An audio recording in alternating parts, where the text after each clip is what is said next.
फिर से एक बार उजड़ जाते हैं, फिर से एक बार उजड़ जाते हैं, चल तेरे इश्क में पड़ जाते हैं, चल तेरे इश्क में पड़ जाते हैं। Hi FF lovers, welcome back to my channel. Video को स्टार्ट करने से पहले अगर अभी तक आप में से किसी ने मेरे चैनल को सब्सक्राइब नहीं किया है तो प्लीज़ चैनल को सब्सक्राइब, वीडियो को लाइक और नीचे कमेंट करते हुए ज़रूर बताइएगा कि आज का पार्ट आप लोगों को कैसा लगा। आई नो बहुत सारे लोग आज ये कहेंगे कि दीदी बहुत दिनों के बाद कहाँ थे। तो फर्स्ट ऑफ ऑल तो मैं ये बता दूँ कि मैं कहीं नहीं गई हुई थी। बस मैंने सोचा था कि मैं 2-4 दिनों का ब्रेक लूँगी, बट उसके बाद मेरी एक सीरियस सी मतलब हेल्थ इश्यूज़ हो चुके थे। उसके बाद कुछ टेस्ट वगैरह भी हुआ और लकीली मेरे टेस्ट बहुत नॉर्मल से आए हैं, कुछ ज़्यादा इशू मतलब प्रॉब्लम नहीं है। लेकिन उसके बाद हमारी यहाँ पे जो हम ग्राम देवता होती है ना, हमारी कालिका माता है, तो उनके वहाँ पे मंदिर में भागवत स्टार्ट हो चुका था और हम उसी में बिजी हो चुके थे और फाइनली कल वो ख़त्म हुआ है और आज मैं फिर से इस चीज़ को स्टार्ट करने के बारे में सोच रही हूँ। तो ये तो रहे मेरे पर्सनल रीजंस। अब मैं आती हूँ, सीधे मूव करती हूँ हमारी न्यू एफएफ की तरफ। हाँ, टाइटल और थंबनेल ये दोनों ही देख के आप लोगों को पता चल गया होगा कि आज से हम लोग एक न्यू एफएफ स्टार्ट करने वाले हैं, जिसको मैंने नाम दिया है let me love you again. तो सबसे पहले मैं इस एफएफ के बारे में बता दूँ।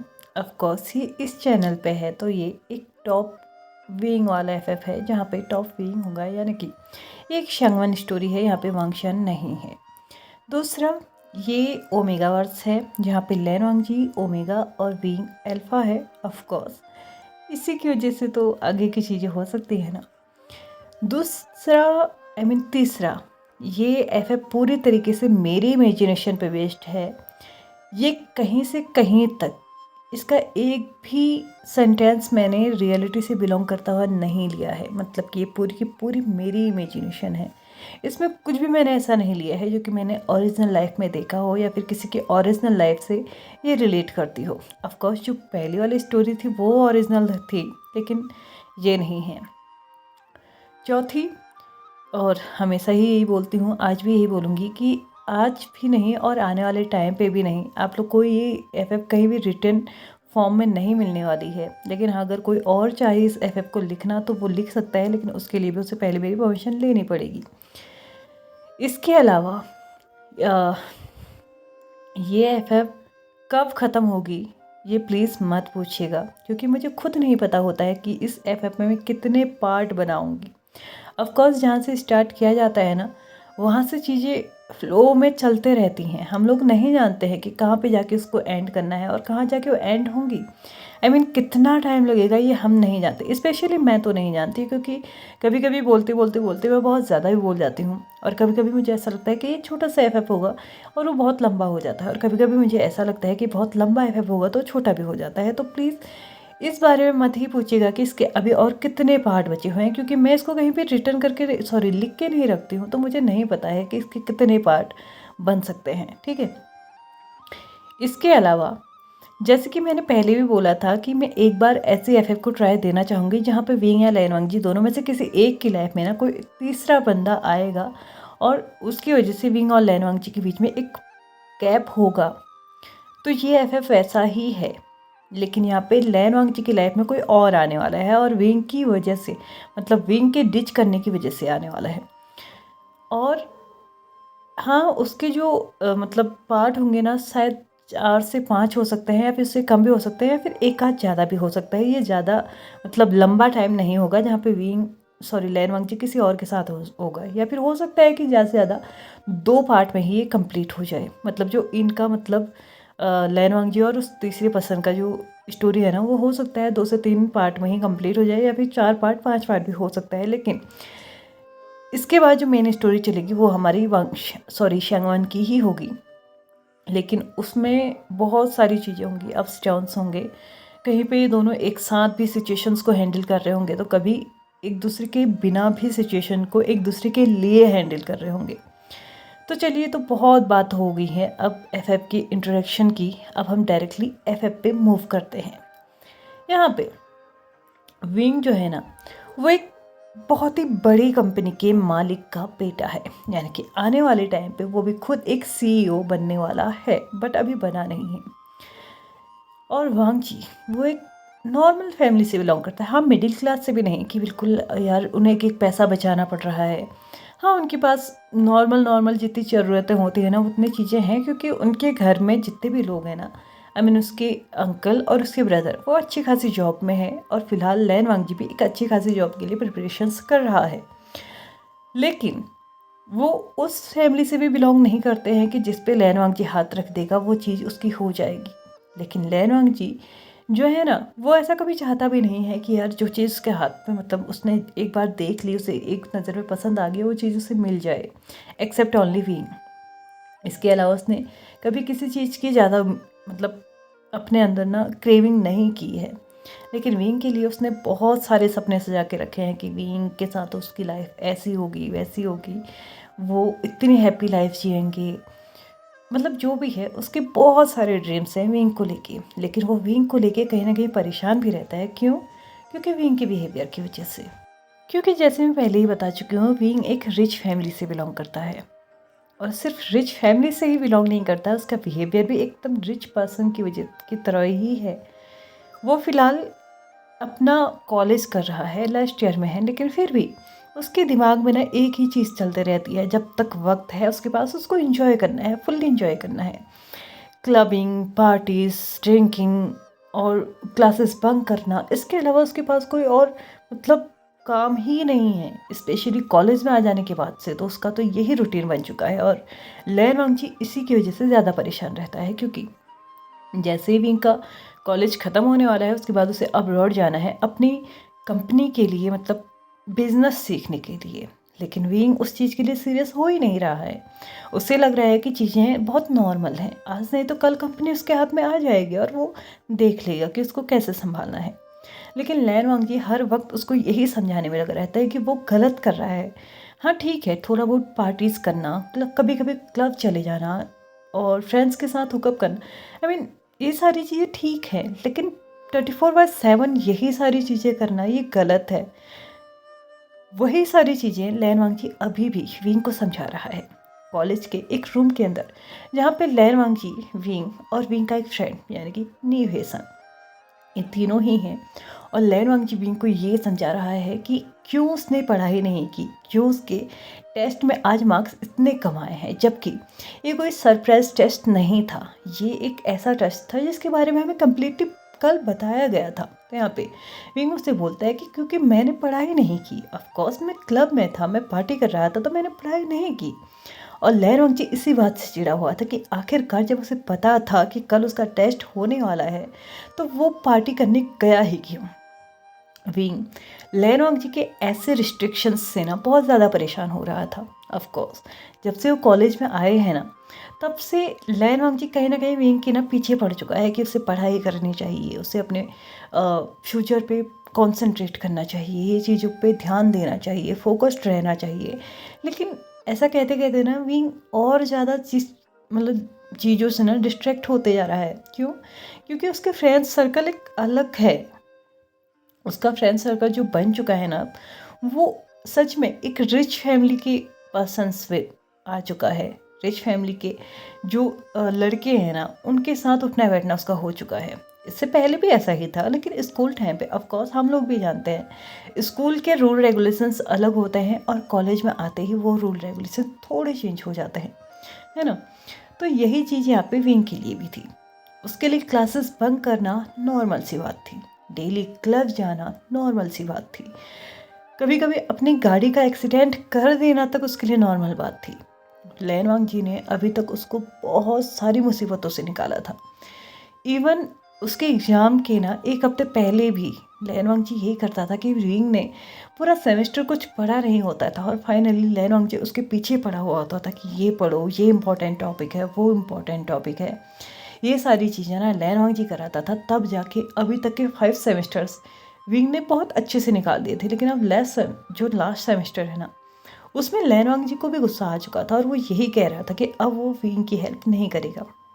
यहाँ पे आज उनका एक टेस्ट हुआ था जिसके बारे में उन्हें कल पहले ही बता दिया गया था कि कल उनका टेस्ट होने वाला है, बट यहाँ पे विंग टेस्ट देने तो आया लेकिन बिना पढ़े, जिसके चलते उसके 10 में से सिर्फ 3 मार्क्स आए थे, 3 आउट ऑफ 10। और ये देख के लैनवांग जी का खून इतना गजब खोला था ना कि वो अब विंग को एक और चांस नहीं देना चाहता था कि अपनी लाइफ में और वो एक और गलती करे। इसलिए आज वो विंग को समझा रहा था कि वो गलत कर रहा है, उसे थोड़ा सीरियस होना चाहिए। लेकिन लैनवांग जी विंग वो समझने वाला है ही नहीं। उसके दिमाग में एक चीज़ बैठ चुकी है कि ये कंपनी उसकी है और कल के दिन उसी की होगी। धीरे धीरे वो काम भी सीख जाएगा। अब्रॉड जाने की भी ज़रूरत नहीं है, उसको पढ़ने की ज़रूरत नहीं है, उसको स्पेशली बिजनेस सीखने की ज़रूरत नहीं है। धीरे धीरे वो काम सीख जाएगा। ये चीज़ें उसके दिमाग में बैठ चुकी है, जैसे कि उसके फादर ने किया था। ऑफ कोर्स उसके फादर ने भी कंपनी अपने बलबूते पे स्टार्ट की है। उन्होंने कभी बिजनेस की पढ़ाई नहीं की, कोई आइडियाज़ दूसरों से शेयर नहीं किए। उन्होंने अपने आइडियाज़ यहाँ पे लगाए थे। उन्होंने खुद से ही काम सीखा था, तो वही उसके दिमाग में बैठ चुका है कि अगर एक बार वो काम में चला गया ना तो वो धीरे धीरे सीख लेगा। लेकिन क्या इतना आसान है चीज़ों को सीखना? अपनी चीज़ों को आगे बढ़ाना एक अलग चीज़ है, लेकिन किसी और की चीज़ों को आगे बढ़ाना ना बहुत ज़्यादा मुश्किल है। और ये चीज़ विंग नहीं समझ पा रहा है। लेकिन इस वक्त एक्चुअल में जो जिस वजह से कर रहा था ना, वो लैनवांग जी की वजह से, क्योंकि लैनवांग जी से वो बहुत ज़्यादा परेशान हो चुका था। यहाँ पे लैनवांग जी से विंग बोलता है कि उसे क्या प्रॉब्लम है अगर उसके मार्क्स कम आ भी गए हैं। तो यहाँ पे लैनवांग जी विंग से बोलता है, क्या मतलब है कि तुम्हारे मार्क्स कम आ गए तो मुझे फ़र्क नहीं पड़ना चाहिए? क्या तुमने कभी सोचा है, मेरे घर वाले वैसे ही तुम्हें पसंद नहीं करते हैं और उस पर से तुम्हारी ये हरकतें हैं, क्या तुम्हें लगता है कि वो कभी भी तुम्हें एक्सेप्ट करेंगे? तो यहाँ पे विंग लैनवांग जी की आंखों में डायरेक्टली आई कांटेक्ट बनाते हुए बोलता है, तो किसने कहा है तुम्हारी फैमिली को कि मुझे एक्सेप्ट करे? मैंने तुमसे भी कभी नहीं कहा कि मुझे एक्सेप्ट करो। लैनवांग जी ये सुन के ना एकदम दंग रह चुका था। उसे वो दिन याद आता है जब वो स्कूल से बाहर निकले थे और विंग ने अपने नीज पे आके उसको प्रपोज किया था, उसका बॉयफ्रेंड बनने के लिए, उसका फ्यूचर हस्बैंड बनने के लिए। लेकिन आज वो ही बोल रहा है कि उसने फोर्स नहीं किया। हाँ, लैनवांग जी को कभी फोर्स नहीं किया गया। यहाँ पे फिर थोड़ा सा ना इन लोगों की हिस्ट्री जान लेते हैं। लैनवांग जी और विंग दोनों ही बचपन के बहुत अच्छे दोस्त थे, बहुत अच्छे। और अभी तक की स्कूल लाइफ तक ना विंग ने लैनवांग जी को बहुत इम्प्रेस करने की कोशिश की थी। उसकी हर एक बात मानी थी, हर एक चीज़ जैसे वो चाहता था ना वो बिल्कुल वैसे ही रहता था। अच्छे से पढ़ाई करता था, अपने मार्क्स पे ध्यान देता था, अपने परफॉर्मेंस पे ध्यान देता था। लैनवांग जी ज़्यादा उछल कूद नहीं करता था, उसको गेम्स वेम्स पसंद नहीं थे। लेकिन वो जानता था कि विंग को पसंद है, तो वो विंग को इंक्रेज करता था, मोटिवेट करता था कि वो गेम्स खेले और अपनी जो छोटी छोटी इच्छाएं उसके अंदर है ना विशेष, वो उनको कंप्लीट करे। और इसीलिए विंग को ना लैनवांग जी बहुत ज़्यादा पसंद था। विंग की फैमिली को भी लैनवांग जी बहुत ज़्यादा पसंद था। क्यों? क्योंकि उन्हें ये लगता था कि वो बंदा लैनवांग जी उनकी बेटी के लिए एक परफेक्ट वन है। और वो एक्चुअल में है भी, वो सच में विंग के लिए बहुत ज़्यादा परफेक्ट है भी। लेकिन दूसरी साइड लैनवांग जी की फैमिली को लगता था कि विंग लैनवांग जी के लिए कभी परफेक्ट हो ही नहीं सकता है। उन्हें कभी उनकी दोस्ती पसंद नहीं थी। फिर विंग ने जब उसे प्रपोज किया तो उसमें वो भी नहीं पसंद था, लेकिन लैनवांग जी की खुशी के कारण उन्होंने उसको एक्सेप्ट किया। लेकिन उन्होंने ये कंडीशन रखी थी कि शादी अगर उन दोनों को करनी है तो पहले विंग को एक काबिल इंसान बनना होगा। भले ही कल के दिन वो अपने फादर की ही कंपनी को टेक ओवर करेगा, लेकिन उसके लिए भी ना उसको अपने बलबूते पे ये साबित करना होगा कि हाँ वो सच में इस कंपनी का अभी सीईओ और आगे आने वाले टाइम पे चेयरमैन बनने के लायक है। वो लायक है कि वो लैनवांग जी की जिम्मेदारी ले सके। वो लायक है कि लैनवांग जी को हर एक कदम कदम पे समझ सके, उसे सपोर्ट कर सके। इसी की वजह से लैन वांगजी ने अब विंग की तरफ ध्यान देना और भी ज़्यादा बढ़ा दिया था, जिसकी वजह से वो ये चाहता था कि विंग ऐसी कोई गलती ही ना करे कि उसकी फैमिली को कभी ये लगे कि सच में विंग लैन वांगजी के लिए गलत है। लेकिन लैन वांगजी और विंग जैसे ही कॉलेज में एंटर करते हैं तो यहाँ पे 2-4 महीने तो बिल्कुल सही था, सब कुछ सही था। विंग बिल्कुल वैसे ही चल रहा था जैसे कि वो था, वो वैसे ही लैन वांगजी के साथ टाइम स्पेंड करता था जैसे कि वो करता था। लेकिन 2-4 महीने के बाद जब वो यहाँ पे लोगों के साथ कंफर्टेबल हो चुका था, उसने अपने फ्रेंड्स बना लिए थे, तो यहाँ पे से विंग की थोड़ी थोड़ी आदतें चेंज हो चुकी थी। और ऑफ कोर्स वो एक एडल्ट हो चुका था, यानी कि 18+ हो चुका था। तो अब उसे ड्रिंकिंग से भी कोई नहीं रोक सकता था, उसको ड्राइविंग से भी कोई नहीं रोक सकता था। इसका नतीजा ये निकला कि विंग डेली क्लब जाने लगा, डेली पार्टी करने लगा, डेली ड्रिंक करने लगा, स्कूल की कॉलेज की क्लासेस को बंक करने लगा। यहाँ पे लैन वांगजी उसको फिर भी समझाने की कोशिश करता था, बहुत बार उसने उसको समझाया था, बहुत बार उसने पकड़ पकड़ के उससे क्लासेस ज्वाइन करवाई थी, और ये सारी चीज़ें भी इनको नॉर्मल भी लगती थी और अच्छी भी लगती थी। कभी कभार वो अपने आप से ही खुद लैन वांगजी से ये कहता था कि यार बाय एनी चांस उसकी लाइफ में लैन वांगजी नहीं होता ना, तो शायद वो अभी स्कूल भी पास नहीं किया होता, वो शायद हर एक क्लास में फेल हुआ होता। लेकिन वो कहते हैं ना, वक्त के साथ साथ अगर तुम्हें कोई ज़्यादा ही तुम्हारे ऊपर हावी होने लगे ना, तो तुम्हें वो चीज़ें पसंद नहीं आती है। मतलब एक वक्त ऐसा आता है कि तुम्हें तुम्हारी ही अच्छी चीज़ ना बुरी लगने लगती है, जब वो तुम्हें ना कंट्रोल करने की कोशिश करने लगी। तो हालांकि लैन वांगजी ने कभी भी इनको कंट्रोल करने की कोशिश नहीं की थी, लेकिन फिर भी इनको ये लगने लगा था कि लैन वांगजी उसको कंट्रोल कर रहा है, वो उसको उसकी लाइफ नहीं जीने दे रहा है, और ये सारी चीज़ें भरी थी उसके फ्रेंड्स ने ही उसके दिमाग में। अब हम प्रेजेंट में आते हैं। यहाँ पे वेसांग विंग की तरफ देखते हुए बोलता है, विंग क्या कर रहे हो तुम, ये किस तरीके से बात कर रहे हो। तो यहाँ पे विंग वेसांग की तरफ देखते हुए बोलता है, मैं सही कर रहा हूँ, मुझे नहीं लगता कि मैं इसके साथ और ज़्यादा रह सकता हूँ, और वैसे भी अगर इसके पर्सनल ईगो पे वार करूँगा ना, तो तभी ये मुझ पर छोड़ेगा।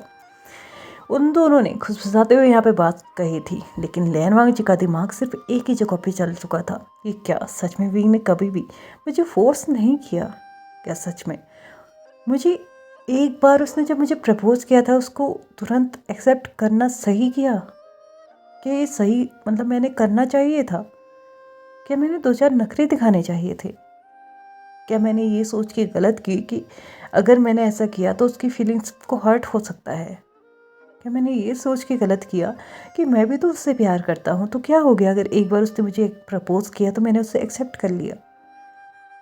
विंग ने फिर से लैन वांगजी की तरफ देखा, और लैन वांगजी एकदम विंग की तरफ देख रहा था। लैन वांगजी ने विंग की तरफ थोड़ा सा कदमों को आगे बढ़ाते हुए बोला, विंग तुम समझ भी पा रहे हो ना तुम क्या बोल रहे हो। तो यहाँ पे विंग बोलता है, हाँ एग्जैक्टली, मैं अभी जो बोल रहा हूँ वो मैं पूरी तरीके से समझ पा रहा हूँ।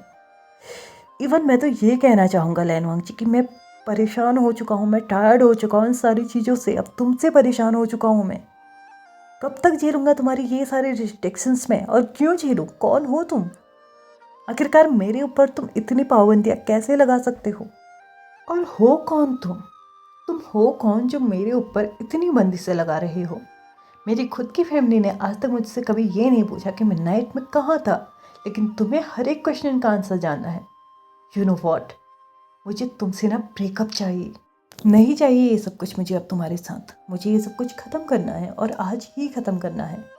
बहुत हो चुका है तुम्हारा ड्रामा मेरी लाइफ में, अब और नहीं। लैन वांगजी प्लीज़ अब मेरा साथ छोड़ दो।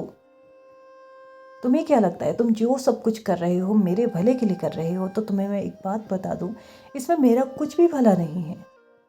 और जिस कंपनी के लिए तुम ये बोल रहे हो ना कि मुझे उसके लायक होना चाहिए, तो वो कंपनी ऑलरेडी मेरी है, वो मेरे डैड की है, आज नहीं तो कल वो मेरी ही होने वाली है। तो तुम्हें उसके बारे में चिंता करने की ज़रूरत नहीं है, और ना ही मुझे ये बताने की ज़रूरत है कि मुझे उसके लिए क्या करना चाहिए। अपनी लिमिट में रहो, और हाँ रिक्वेस्ट है कि मेरी लाइफ से बाहर निकल जाओ। तो चलिए फ्रेंड्स, आज की इस एफएफ के फर्स्ट पार्ट को हम यहीं पे ख़त्म करते हैं। प्लीज़ प्लीज़ प्लीज़ कमेंट करके ज़रूर बताइएगा कि फर्स्ट पार्ट आप लोगों को कैसा लगा। क्या मैं इस एफएफ को कंटिन्यू करूं, या फिर वैसे तो मैं करूंगी ही लेकिन फिर भी मैं आप लोगों के कमेंट्स का बहुत बहुत बहुत ज़्यादा वेट करूँगी। तो प्लीज़ जितना हो सके उतना ज़्यादा कमेंट कीजिए और मतलब मुझे ये ज़रूर बताइएगा कि आज के इस पार्ट में ना आप लोगों को क्या अच्छा लगा और क्या ऐसा था जो आप लोगों को ना हार्ट ब्रेकिंग लगा, या फिर जो कुछ भी है, जो भी आपको फील हुआ हो ना, वो प्लीज़ मुझे कमेंट करके ज़रूर बताइएगा। तो चलिए फ्रेंड्स, आज के इस पार्ट को हम यहीं पे ख़त्म करते हैं। वीडियो पसंद आए तो प्लीज़ लाइक से सब्सक्राइब एंड कमेंट करते भी जाइएगा। Thank you so much for watching my video and bye bye.